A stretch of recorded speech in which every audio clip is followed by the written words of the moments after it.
everyone, welcome back to Connerty Meadows Farm. My name is Ricky. Today we are going to be making a cheese called brick from this book. Traditionally, brick is used to make pizza. You can use it in place of mozzarella. Brick is made at slightly higher temperatures than cheddar, so it does produce a little bit more cheese. So we will be using 2 cheese molds in this recipe. First thing we're going to do is get our double boiler ready, and that means that we fill it partway with water so that we can go ahead and put the next pot inside of it. We're going to pop it on our stove. Here's the milk. You can see we've got a really good cream line there. This is from our Belfair cow. Now we're going to go ahead, we're going to put the second pot inside the first pot with the water and shake up our milk to mix in the cream line and add it all into the pot. Go ahead and give it a quick stir to mix the cream all together. We do have a number of other cheese making videos. Be sure to check those out. I'll link them at the top and in the description box below, as well as our intro to cheese making video. You want to raise the temperature of your milk to 88 Fahrenheit. Again, you're going to be doing it on low heat. Continue to stir throughout. Make sure your cream is mixed well into the milk. We've arrived at 88 Fahrenheit, so we're going to just give this a final stir, and then we're going to add our culture MA 4001 to the top of the milk, and we're going to allow it to rehydrate. We're going to use a 1/4 teaspoon.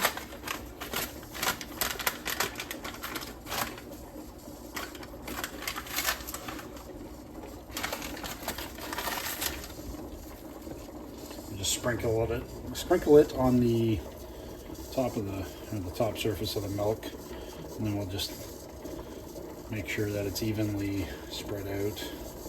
Try not to clump it all together in one big mass. And we'll set the timer for 10 minutes. Let that rehydrate, and then we'll work it into the milk. It's been 10 minutes, and we're going to just mix that culture into the milk, and then we'll allow it to ripen for just a short period of time, so 10 minutes. And again, 20 up and down, making sure that the culture is mixed evenly into the milk. You don't want to create a whirlpool with your 20 up and downs. It's just a slow movement to mix it all in. The other thing to keep in mind is that there's no heat on right now. Our double boiler will continue to keep our temperature of our milk where we want it. So we'll set the timer for 10 minutes, and then we'll come back and we will add our calcium chloride and rennet. The next step is add some calcium chloride. So we're going to get a 1/4 cup of cool unchlorinated water. We're on a well, so we don't have to worry about that. Okay, so we want a 1/4 cup of water, cool water, and 3/4 of a teaspoon of calcium chloride mixed in and diluted into the water.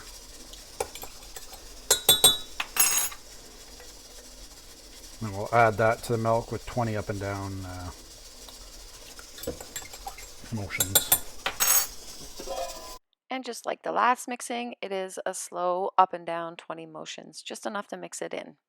Set the timer for 5 minutes, and while this is sitting in the milk, we're going to get our rennet ready. So again, a 1/4 cup. We're going to dilute our rennet in unchlorinated water. So 3/4 of a teaspoon of our liquid rennet. Again, we're using animal rennet, 300 IMCU.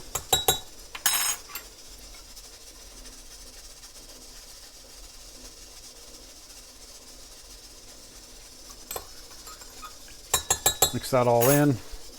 We'll just wait to add it to the milk. Minutes is up. We're going to add our rennet. And just another repeat, up and down 20 times, slow and steady. So there we go. Mixed it well in. Now we're going to let it sit for 30 to 45 minutes. I typically go with the longer route just to make sure it's very well coagulated and we got a clean break. So we'll put our lid on to keep the felines out. Again, We don't actually let our lines on the counter. It's been 45 minutes. So we're gonna check for a clean break. Which looks like we got a nice clean break. So now we'll proceed to cut the curd. Again, we're gonna use our whisk. I just basically make a circle and up and down and twist. Follow the outside. Make sure I get all.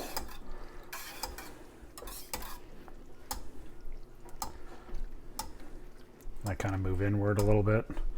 Spiral. Many of you are probably wondering why we are not cutting these into 1-inch or half-inch cubes. As you have probably read and heard and seen, this is a practice that's normally done.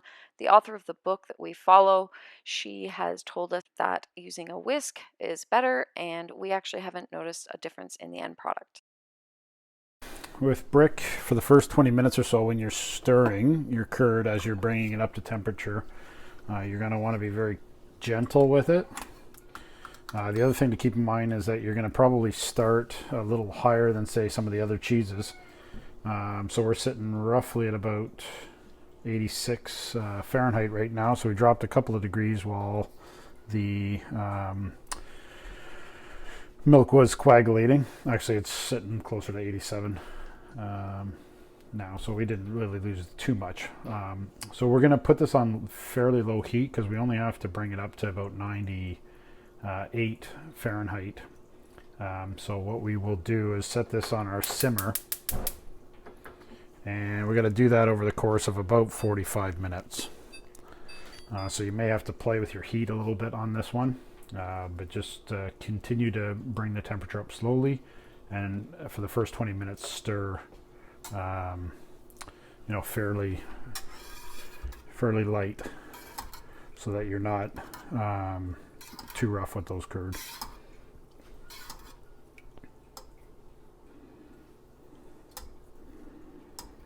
So yeah, continue to stir throughout the process. As they get a little bit higher in temperature, they'll start to mat a lot easier. And so you want to make sure that you're continuing to stir so that they don't mat, become a big clump on you. Keep in mind you don't want to be stirring these frequently, just infrequent. So maybe every 5 or 10 minutes come over and give them a quick stir. And you can see as the time progresses how the size of the curds have already changed. So we're at our desired temperature of 98 Fahrenheit. Plus or minus a little bit here, but I'll call that done. And so now we'll just give it a last little stir. Yeah, I'm sitting at about 97.8, but it'll rise a little bit in the next minute or two. So what we're going to do now is let this sit for 25 minutes. What we'll be doing is we're going to allow this curd to sink to the bottom of the pot. It will begin to mat. And for the next 25 minutes, we're going to keep the heat off. We'll take our thermometer out. We're not going to be adding any heat. We're just going to leave it in the pot. So take our thermometer out. We won't be stirring any longer. And what I would suggest is you get ready for pouring off your curd, because that will be the next step. So you got 25 minutes to get ready to pour this off. Don't forget to put your lid on during that 25 minutes to help keep it warm and to keep it clean. So we're going to go ahead and we are going to get our colander ready with our cheesecloth. This is the plasticky kind of cheesecloth that I prefer. And because brick is going to require 2 molds, I actually need 2 cheesecloths. So you can see here that I've gone ahead and put 2 in there so that I can disinfect them and get them all warmed up. That's what the boiling water on the kettle is for. And we're just going to let that drain, and then we're going to get ready for pouring off. First, I'm going to take the second cheesecloth off because I don't need it for pouring off. I simply need it to be able to put it in the mold. So I'm just going to pop it into the mold where I know it's going to stay clean. I'm going to go ahead, we're going to pour off here, and we are going to let this drain for 10 minutes. After the curd has drained for 10 minutes, we are going to take a small portion of the curd off and put it into the smaller press. Now, I have made this recipe multiple times. I know I need 2 presses. So we're going to go ahead, we're going to get the small portion into the small press and get that pressed down firmly. As you can see, there is whey on the top. Now I'm going to push the cheese in the colander and make it be able to fit in the second mold. And here we are pushing down on the second mold. Now keep in mind, you want firm, steady pressure. You want to be able to see drips of whey coming out just like this. Slow, steady drips. And that means that you have pressed it to the correct. Now you are going to leave it pressed for an hour, and then you are going to do what's called a redress, which you see me doing here. And that is basically just a fancy name for saying take your cheese out, turn it upside down, and put the cheesecloth back on it and repress it. At this point, you are going to repress it fairly firmly, and you are going to leave it in the mold for 12 to 18 hours. The next day, you can take it out of the mold, which is what I'm doing here. So you can see on the top of the cheese there is a little bit of a lip. We are not going to leave that lip on because that lip is a great place for mold to grow. So we are going to use very sharp, clean, disinfected scissors to cut that little lip of cheese off. Now you can go ahead and eat this cheese. It's not going to taste the greatest. Oftentimes we just give it as a little treat to the dogs, but we need to take that little lip off because when it comes time for putting this with the mold inhibitor into the vacuum sealed bag, those little lips can also be very sharp, which can puncture your bag. All right, so we're going to go ahead. We are going to take this to our brine, and that is a heavy salt solution. And cheese does float in a heavy salt solution, so you'll see it bobbing around a bit in there. It's going to sit in the brine for 12 to 18 hours, flipping halfway through. So here we are at the halfway mark. We're simply going to flip them. And this is to ensure that all portions of the cheese get time in the brine as they were floating. And then after our time in the brine, we are going to take it out. We are going to let it drain, and then we will be taking it to sit on its cheese drying rack for 2 to 3 days. This is what our cheese drying rack looks like. It is just a plastic, so it's easy to clean, and that's where it'll sit. After the cheese is dried for 2 or 3 days, flipping twice a day, we go ahead and we add our cream cheese mold inhibitor. It looks like glue, it kind of smells a bit funky, but it is a cheese wax coating. It's a liquid coating and it helps inhibit mold. This will be put on twice on all portions of the cheese, drying in between. Once it is dried for the 2 to 3 days, we are going to vacuum seal it and label it. Once it's vacuum sealed and labeled, it will be put into our cheese cave, or in our case, our fridge. This is our cheese cave. The cheese hangs out in here for at least 2 months, being turned 3 times a week. We have many different kinds in here. You can see herbs and spices in some of them, paprika, regular ones, all sorts of different cheeses. And this is where they hang out until they're ready to be eaten. All right, guys, welcome back. Today we are going to do a video taste test of the brick. And I will let you know, we tested this brick about 3 months and we didn't like it. We were worried that we spent all this time and effort making brick and we wouldn't like it. Anyway, we tried it again at 6 months. It was a little bit better, but not so great. And we finally said, you know what? No big deal. We're just going to go ahead and we'll grind it up and we'll use it in things. Obviously, it's not a cheese you're just gonna put on a sandwich. It just doesn't have that taste. Anyway, come along to January. I'm cleaning out my fridge. I've got probably about 10 of these bricks in the fridge. And I said, let's try it again. So, just so you can see, this one is from the 18th of December, 2022. We are now mid-February, 2023. So this is older than a year old. And I will tell you, all the ones that I've had from December 2022 in the last 2 months have been fabulous. So let's go ahead, get into this, and you can see what I mean.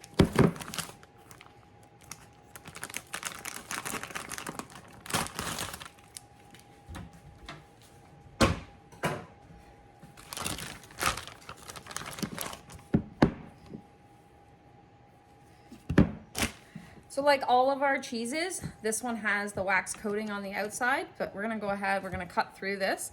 And it's very crumbly. This turned into a very crumbly cheese. You can see just from me cutting it, the little pieces. So you can see it's pretty crumbly. There's a little bit of that wax coating there, so I'll take that off. There's some on here too. So while this cheese is not a cheese I would go ahead and potentially use like on a sandwich or whatever, it melts beautifully. So let's just try to cut a slice here. Do you see how much it crumbles when you cut it? So it's actually really good. I've made it in lasagna, I've made it in pizzas, which is actually what it's originally intended for. It's suggested to use it in pizza, and it actually works really, really well in pizza. So like I said, super, super crumbly, but really, really good. Now, for those of you that have had sort of more aged cheeses or artisanal cheeses, you'll find sometimes some of the really good cheeses have like a little bit of, I want to say like a crunch to them inside, teeny, teeny, tiny crunches. That's not salt or anything like that. It's just like that extra cheese crunch. And you know you have a really, really good cheese when you get that crunch. This has that.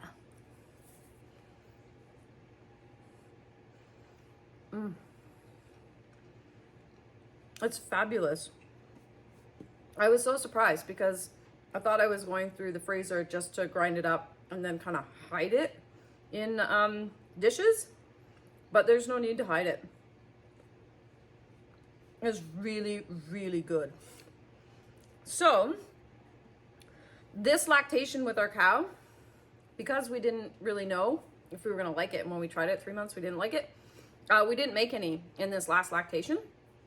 This lactation that will be coming up soon, we are definitely making more of this. Fabulous to eat, really good in lasagnas, really good on pizza. And we actually do like sprinkle it on top of things and just like melt it. It's beautiful, absolutely beautiful. But not at 3 months and not at 6 months. We've waited that over a year, and it's just matured into an absolutely fantastic cheese. I hope you guys enjoyed this. Click like, subscribe. We'll see you next time.